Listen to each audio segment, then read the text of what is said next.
Let's talk about ng confidential funds naman. Last question na yan. Last question na yan. Last question.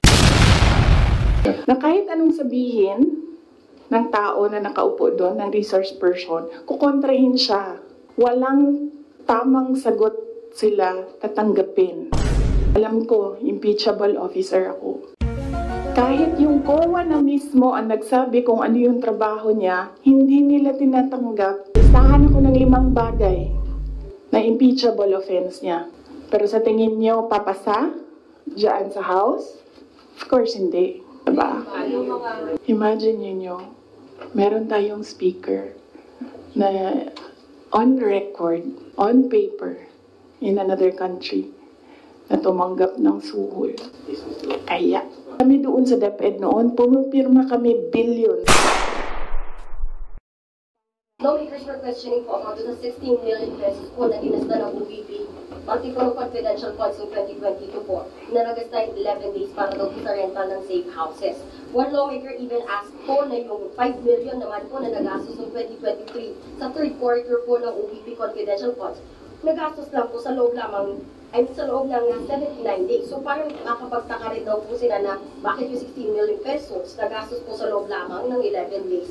So, can you give us an explanation po kung paano po ba nagasta nga rin po ito nung pati po ng confidential funds po? Okay, sige. Last question na yan.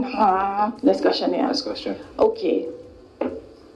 Unang-una, nag-explain kami lagi sa Commission on Audit kung paano ginastos yan. Lahat ng hiningi ng Commission on Audit, binigay namin.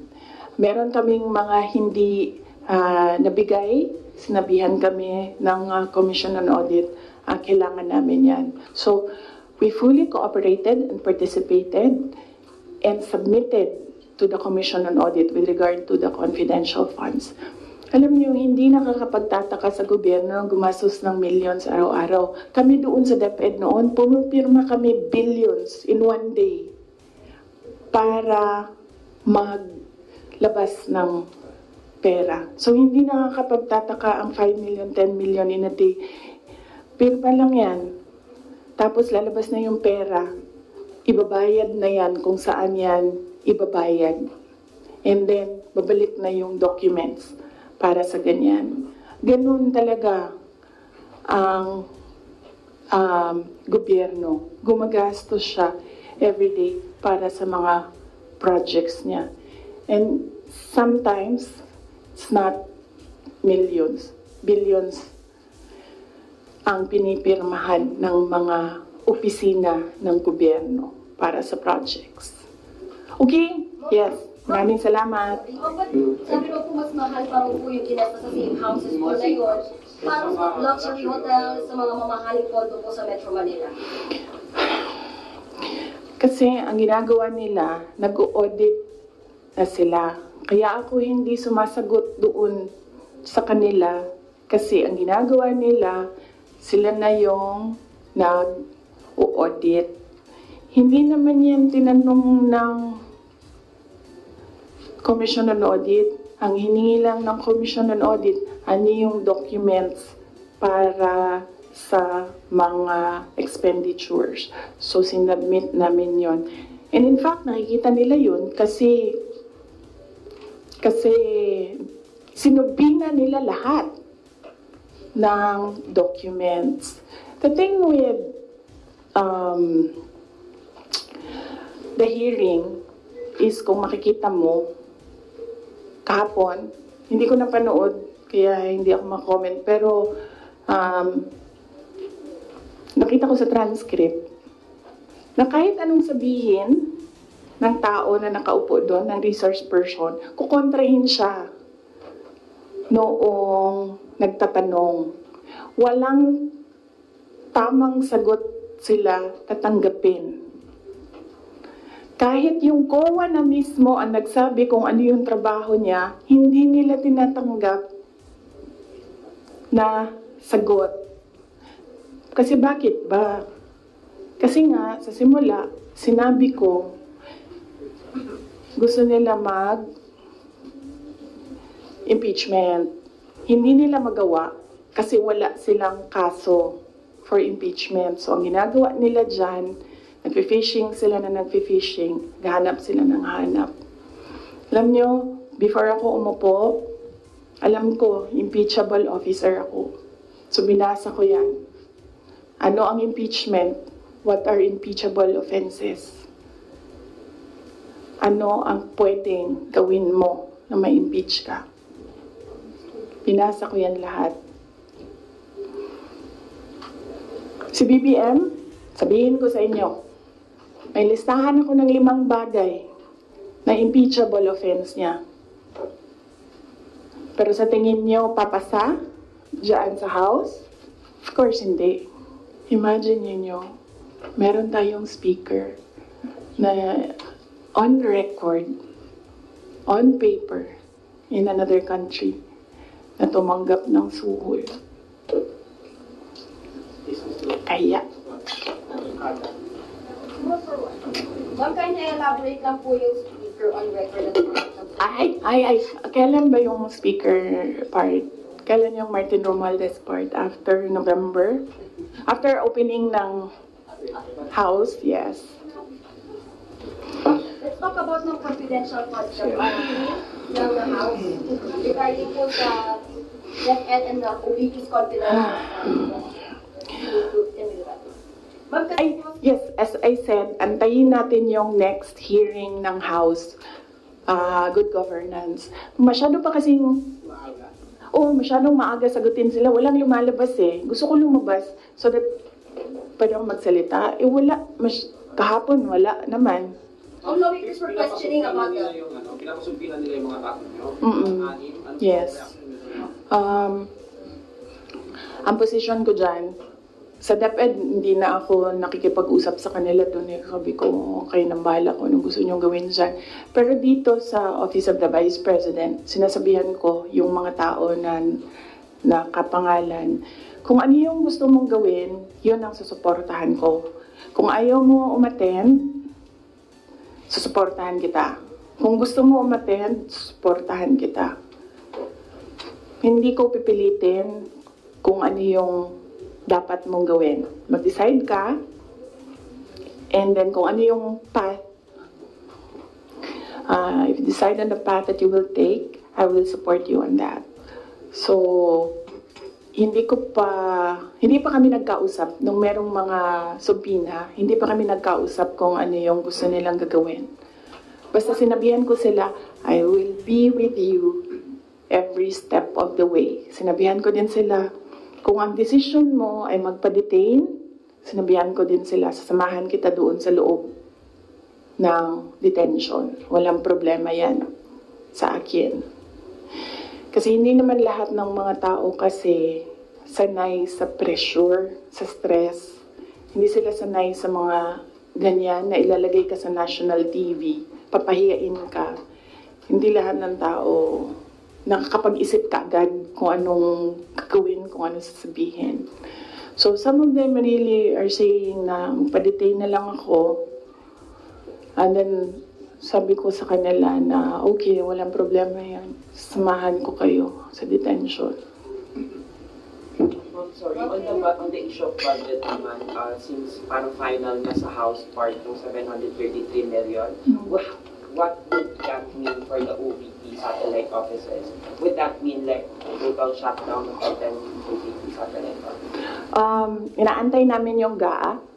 So, pag nandyan na yung General Appropriations Act, alam na namin kung ano, ilan. And then meron na kaming mga options ngayon. Unfortunately, hindi namin siya ma-finalize kasi yung mga options namin kasi hindi namin talaga nakikita kung ano yung nasa batas. Hindi pa kasi batas yung GAB. So, antayin namin. Pag nakita na namin kung ano yung numbers, then pipiliin na namin anong options para sa Office of the Vice President. But rest assured, patuloy yung trabaho ng Office of the Vice President para sa bayan, kung ano man yung kaya namin base sa kung ano yung budget. Diba? yung mga nilista ninyo? Tama na. Last question. Last Hindi ba question. kayo napapagod? I mean, Last question. grabe ang energy ninyo. Ma'am, Hindi. DepEd official, Yung taga-DepEd si Atty. Osias, sinabi po niya na may nakalagay daw siyang sobre, katulad ni yung secretary, magkano sabi niya. Yung envelope na yan, kaya ako sinasabi kanina, antayin natin yung next hearing. Kasi hindi pa siya enough eh. Ang gusto nila kasing palabasin sa mga tao, yung envelope na yan, galing sa, yung pera na yan, galing sa confidential funds. Yan yung gusto nilang i-portray sa public. Para yung perception ng tao, hindi talaga ginamit para sa ano. Pero kasi, para sa akin, kulang pa siya. So, inaantay ko yung next hearing. Bago ko pag-usapan yung envelope na yan, kasi kasama yan dun sa triangle. So, hindi po siya. Yes. No. Hindi yan sagot sa tanong mo. No, I will not answer questions anymore. yung DepEd po, meron daw po Yes. Marian. Thank you. Thank you. Sundalo. Thank you. Ma'am, meron daw pinasang certification ng DepEd na galing sa mga soldiers na pinapalabas na yun sa youth Leadership structure. Totoo ba yun, ma'am? Ginamit ko yung mga... Hindi ginamit ang confidential funds sa AFP. Hindi din siya ginamit sa YLS. Ginamit siya supporting information doon sa mga areas kung saan may nakuha na reports na at risk ang mga bata. Walang binigay na CF sa AFP. Walang binigay na CF sa YLS. Yung YLS lang ang tinanong. Sinabi namin, ito yung areas at risk. Sabi na yung AFP, okay, gawa namin ng paraan. Based on information we gathered doon sa baba. Antayin natin yung next hearing. Antayin natin kung ano yung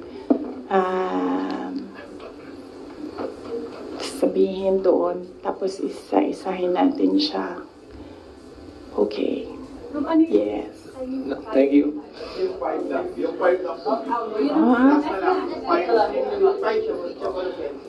Sino yung nagsabi ng Constilo? Kanina may narinig ako dito, nagsabi ng... Ikaw? Law student ka ma? O lawyer? Law student? Dumaan na kayo sa political law, sa impeachable offenses, impeachment? Siya, tanungin niyo. Tanungin niyo siya. Alam niya yan, pinag-aaralan niya eh. Nakikita niya ngayon eh. Thank you. Salamat. Magandang hapon. Ay, yeah.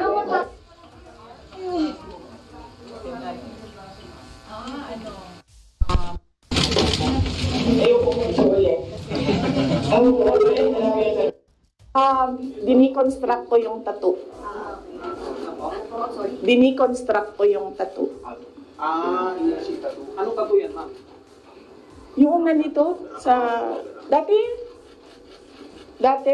nakikita niyo naman sa footage dati. O hindi ito self-harming ha.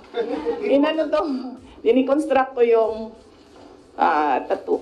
Ma'am, yung tattoo ni Apo Wangway, anong meaning na? Signature niya daw yon yung tatlong dots. Signature niya. Hindi, nasa party. Hindi, nandito sa leg. Thank you.